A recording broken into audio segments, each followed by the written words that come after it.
Summaa Oromoo keessatti hangafa kan ta'e Jaarraa Abbaa Gadaa boqochuun dhagahame. Qabsaa'aa Jaarraa Abbaa Gadaa bara 1937 baha Oromiyaatti dhalatee akka umrii dargaggummaa gaheen qabsoo bilisummaa Oromootti makamuudhaan hanga du'aan boqotutti aarsaa hedduu kanfalaa tureera. Keessattuu yeroo calqabaaf qabsoo Oromoo karaa gurmaa'aan gaggeessuuf sochii godhaa tureen innaa Sumaalee fi giddugala bahaatti deddeebi'aa turetti mootummaa Sumaaleetiin qabamee waggoota 5 hidhamee dararamaa tureera. Qabsaa'aan hangafni Jaarraa Abbaa Gadaa dhukkubsatee erga yaalamaa tureen booda dilbata darbe umurii isaa waggaa 76 addunyaa kanarraa du'aan boqotee jira. Addi bilisummaa Oromoo du'a qabsaa'aa hangafa ta'e kanaatti guddaa gadduusaa ibsa baaseen ibseera. Kabajamoo dhaggeeffattoota keenya ibsa. Jaarraa Abbaa Gadaa kabajaa guddaadhaan yaadatama. Du'aan boqochuu Jaarraa Abbaa Gadaa ilaalchisee ibsa adda bilisummaa Oromoo. Hoogganoota qabsoo bilisummaa Oromoo hangafoota keessaa tokko kan ta'e Jaarraa Abbaa Gadaa yeroo dheeraadhaaf dhukkubsatee wal dhaanamaa ture. Addunyaa kanarraa du'aan boqochuun sabboontotaaf firoottan Oromoo Oromiyaa keessaaf ala jiran mara biratti gadda guddaa waliin dhagahame.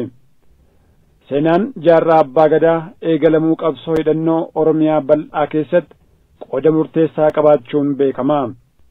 Qabsoo hidhannoo baha Oromiyaa keessatti eegaluuf jecha fincila hidhannoo kibba baha Oromiyaa waliin ta'ee sana biras darbuun haga Sumaaliyaaf baha giddu galeessaatti gargaarsa qabsoo argamsiisuuf jecha sochii qabsoo obsa fixachiisaa geggeesse. Sana boodas Sumaaliyaatti deebi'ee waggoota 5 manneen hidhaa Sumaalii keessatti hiraarfame.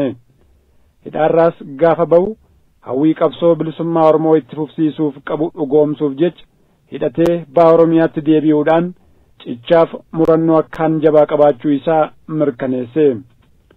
Dhiibbaa fi hammeenya mootummootaaf humnoota biroo godinaa kana keessatti isarratti aggaammatamu hunda jabinaan qolachuuf akkasumas kaayyoo haga daqiiqaa maayyiitti dhaabbateef galmaan ga'uuf murannoon bara jireenya isaa guutuu agarsiise sabboontota Oromoo maraan kan yaadatamaa jiraatuu fi akka fakkeenyaatti kan fudhatamu. Kana malees dhaaba isaa kan duraan adda Islaamummaa bilisummaa Oromiyaa yookaan EFLO jedhamaa ture amma adda walabummaa Dimookiraasummaa Oromiyaa yookaan Front for Independent Democratic Oromiyaa jedhamuu fi adda bilisummaa Oromoo gidduutti mariin araaraa wayita geggeeffametti hooggana ilaaf ilaameetti amanu ta'uu isaa agarsiise. Bara 2000 keessa wayita garaagarummaa gurmuulee siyaasaa Oromoo gidduu jiru furuuf hojjetametti qooda ijaaraa gumaachuu isaatiin yaadatama. Kunis ijaaramuu agoobara tokkummaa humnoota bilisummaa Oromiyaa yookaan ulfoo mirkaneessuuf gumaache.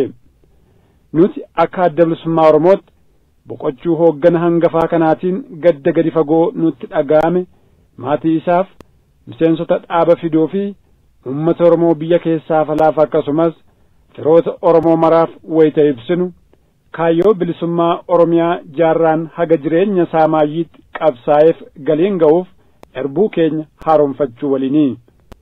Sabboontoti Oromoo marti du'aan boqochuu hoogganticha hangafaa Jaarraa Abbaa Gadaatiin akka qalbiin hin cabnee fi kaayyoo haqa uummata keenyaa kanin jireenya isaa guutuu wareegama kafaleef galiin ga'uuf murannoo keessan akka jabeeffattan dhaamna.